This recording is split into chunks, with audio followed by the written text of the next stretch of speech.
Okay, in this video, we're going to just kind of focus on the shape tool and then the direct select and the select tool. All right, so the shape tool is this rectangular tool. All right, now if I click it, I can make rectangles and squares. Okay, I can make a bunch of them. Let's give it a feel so that we can see what they look like.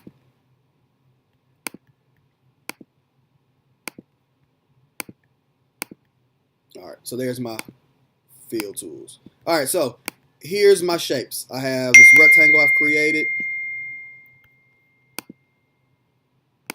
I have this square I've created.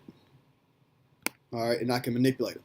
So the black arrow tool, the select tool, allows me to click on an object, move it around, and then manipulate it. All right, so these little knobs that are on the ends, I can take those and I can make them larger.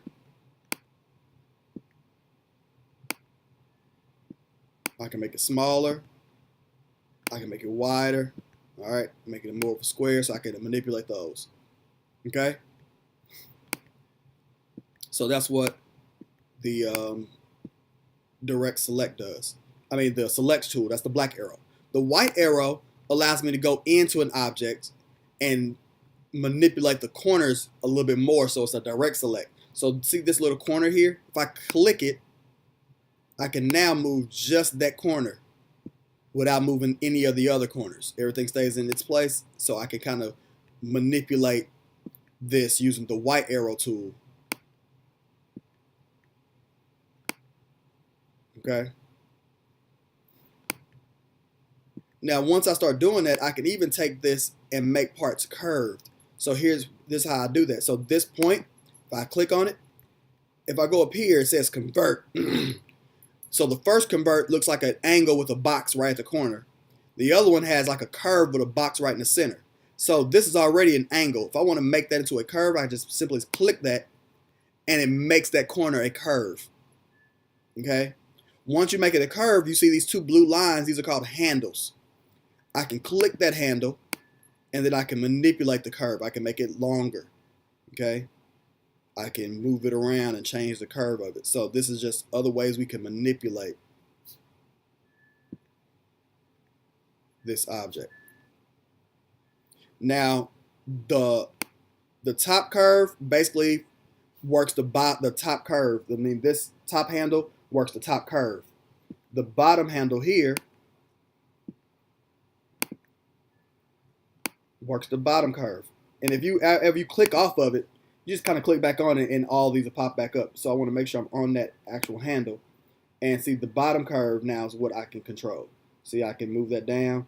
As long as this top line doesn't move, then just the curve is, you just kind of play with it and you can see it. Now, if I want the bottom to be straight and I don't want the top to curve, I can bring the handle all the way into the point and now I have a straight line here. And now I'm only worried about this curve. See that?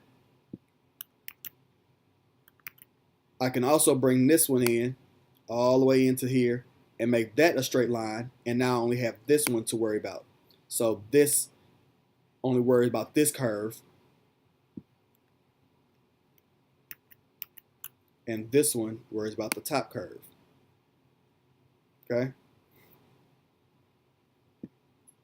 So that's how that works.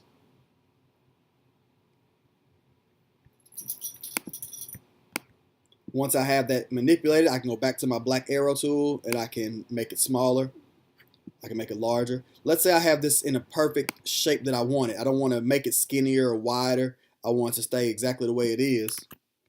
If I hold down shift while I'm moving it or making it smaller, it maintains the same proportions.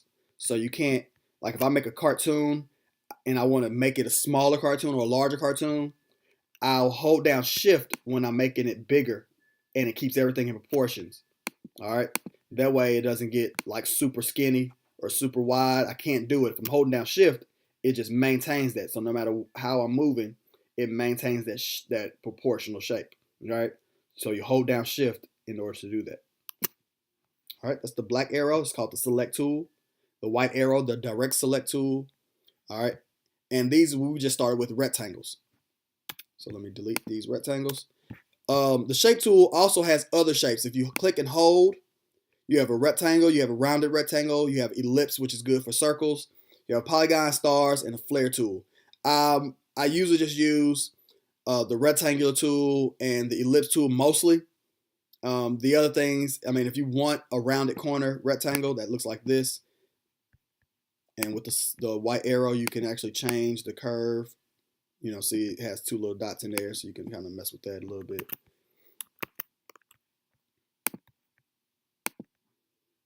But that's what that is. But your ellipse tool allows you to make circles and ovals. If you want to make a perfect circle, you hold down shift when you're making your circle and it'll come out as a perfect circle. All right, so you can't make it an oval, it'll be a perfect circle. That's holding down shift. Okay. Also, if you want to make a perfect square, if you hold down shift with the rectangular tool, it'll make a perfect square. Okay, so you can't make a rectangle, it's just going to be a perfect square. So you can do it that way. That's holding down shift, it kind of controls what you're doing. Okay. Also with the black arrow tool, if I want to change colors, I can click this and I can change the colors to whatever I want.